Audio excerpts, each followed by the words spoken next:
So now हम करने वाले हैं क्वेश्चन नंबर 16 से लेकर क्वेश्चन नंबर 21 तक।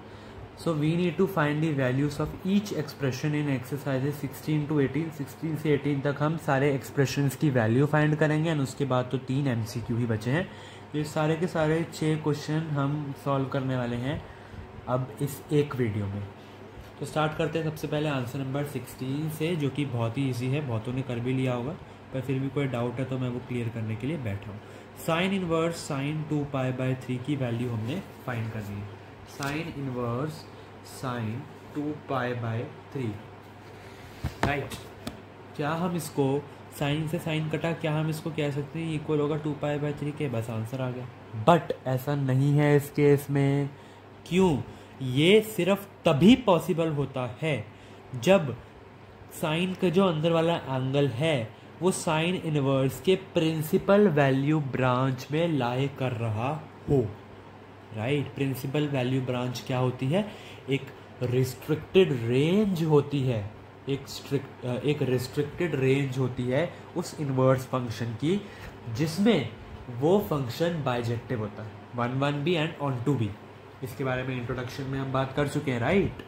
तो साइन इनवर्स ऑफ साइन 2π/3 होता, बट जो 2π/3 है that does not belongs to इसकी प्रिंसिपल वैल्यू ब्रांच, जो होती है -π/2 से लेकर π/2 तक, which is the principal value branch of sine inverse x। अब देखिए, इसको आप चेंज भी कर सकते हैं, मैं रफ में बता देता हूँ। जब हम π/2 को डिग्रीज में लिखेंगे 180/π करके, तो हमें क्या मिलेगा? 90 डिग्रीज। मतलब साइन इनवर्स फंक्शन का जो रिस्ट्रिक्टेड रेंज है वो है -90 डिग्री से लेकर 90 डिग्री तक, राइट। और ये इंक्लूडेड है, इंक्लूडिंग ब्रैकेट्स है, राइट। कॉमा लगा देते हैं, चलो यार, राइट। अब देखिए, मैं 2π/3 को अगर मैं डिग्रीज में लिखूँ 180/π, पाई से पाई कटा 360, ये आ गया 120 डिग्रीज। 120 डिग्रीज क्या -90 के और 90 के बीच में आता है? नहीं आता है। तो वही तो मैंने बोला आपको कि ये इसके बीच में नहीं आता, तभी तो हम बोलेंगे कि ये 2π/3 के इक्वल नहीं है। अब इसको 2π/3 के इक्वल हम करें कैसे? तो क्या हम इसको ऐसे लिख सकते हैं?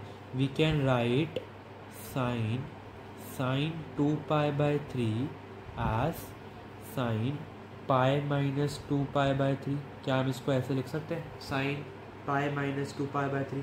क्यों? बिकॉज पाई में हमारा जो फंक्शन की वैल्यू है वो चेंज नहीं होती है, साइन का साइन रहेगा, और ये सेकंड क्वाड्रेंट में जा रहा है आपके कार्टेशियन प्लेन के। तो फिर हम कह देंगे कि जो आपका फंक्शन है वो पॉजिटिव वैल्यू लेगा एंड चेंज भी नहीं होगा, तो साइन 2π/3 तो आएगा हमारे पास घूम के। इसको हम ये भी तो लिख सकते हैं। तो हमने साइन 2π/3 को बेसिकली साइन इनवर्स ऑफ 2π/3 को हमने लिख दिया साइन इनवर्स ऑफ साइन 2π/3 को, ये लिख दें sine π-2π/3, right, which is equal to, यहाँ से साइन कटा, इसका एलसीएम लेके हमारे पास आंसर आ जाएगा π/3। This will be your answer. So next question, answer number 17, जो कह रहा है find the value of tan inverse tan 3π/4। Okay, यहाँ पर भी हम सीधा इसको 3π/4 लिख सकते थे, पर अब नहीं लिखेंगे। बट 3π/4 जो है वो बिलोंग नहीं करता tan इनवर्स फंक्शन के प्रिंसिपल वैल्यू ब्रांच पे, जो इसका -π/2 से π/2। क्या अगर हम इसको लिखना चाहें डिग्रीज के फॉर्म में, तो ये -90 और 90 के बीच में नहीं आएगा, राइट। तो क्या हम tan 3π/4 को tan π-3π/4 लिख सकते हैं? बिल्कुल नहीं लिख सकते हैं, राइट। क्यों नहीं लिख सकते? क्योंकि π-3π/4 करेंगे तो ये फंक्शन आपका कहाँ पे जा रहा है? ये फंक्शन आपको जा रहा है सेकंड क्वाड्रेंट पे। सेकंड क्वाड्रेंट में tan नेगेटिव वैल्यूज लेता है। नेगेटिव वैल्यूज मतलब अगर हम ये लिखेंगे तो हमारा tan -3π/4 निकल कर आएगा। tan -3π/4 आपका tan 3π/4 होता है, माइनस tan 3π/4 तो हमें चाहिए ही नहीं, हमें तो पॉजिटिव tan 3π/4 चाहिए। पर हम यहाँ पे 2π अगर लगा दें तो 2π - 3π/4 आपका सेकंड क्वाड्रेंट पे लेके जाता है, ये होता है ना आपका। इसी से 2π π/2 π 3π/2, 2π में से अगर हम इसको माइनस करेंगे तो ये फर्स्ट क्वाड्रेंट में लेके जाएगा। एंड फर्स्ट क्वाड्रेंट में आपके सारे के सारे फंक्शंस जो हैं वो पॉजिटिव होते हैं, तो इसको हम ये लिख सकते हैं ना। तो बस हम इसको ऐसे लिख देंगे, tan inverse of tan 2π - 3π/4, tan से tan कट जाएगा, हमें मिलेगा 4 2 8 - 5π/4, 5π/4, यस। तो ये आपका आंसर हो जाएगा। आंसर नंबर 18 कह रहा है find the value of tan sin inverse 3/5 plus cot inverse 3/2, tan sin inverse 3/5 plus cot inverse 3/2। इसको हम कैसे सॉल्व कर सकते हैं? बेसिकली सबसे पहले हम एज्यूम करेंगे, let us assume that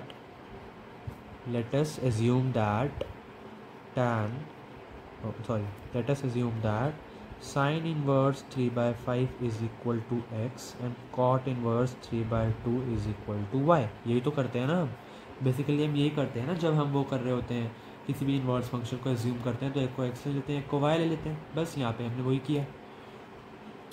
this implies, हम इसको कैसे लिख सकते हैं, tan x plus y can be writed as tan x plus y, इसकी जगह x plus y, जो किसके इक्वल होता है, tan x plus tan y upon 1 minus tan x tan y के, राइट। यहाँ पे x की y की सबकी वैल्यू पुट कर दें, कर सकते हैं, पर उसके लिए हमें tan x tan y चाहिए भी तो होगा, कहाँ से आएगा वो।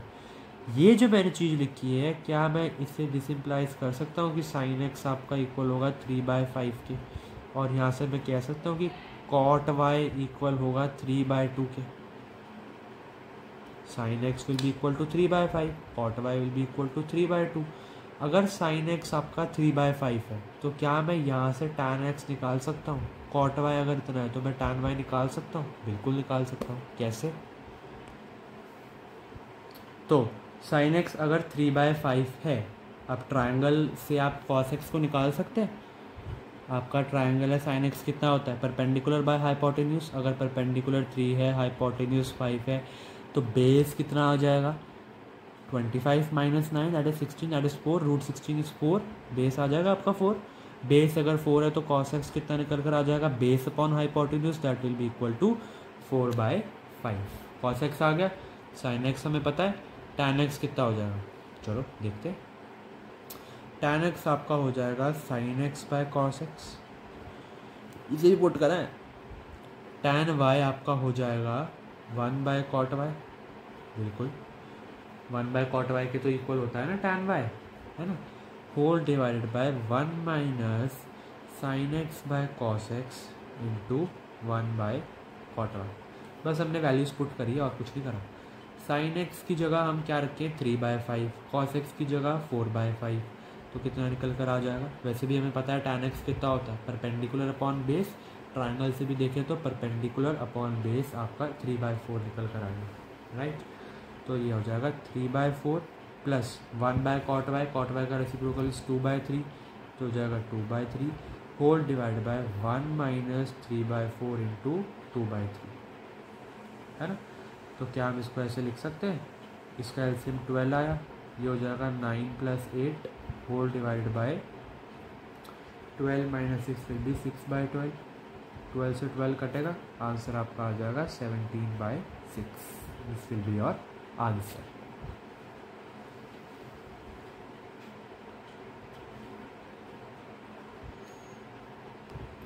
अब सारे MCQs देख लेते हैं।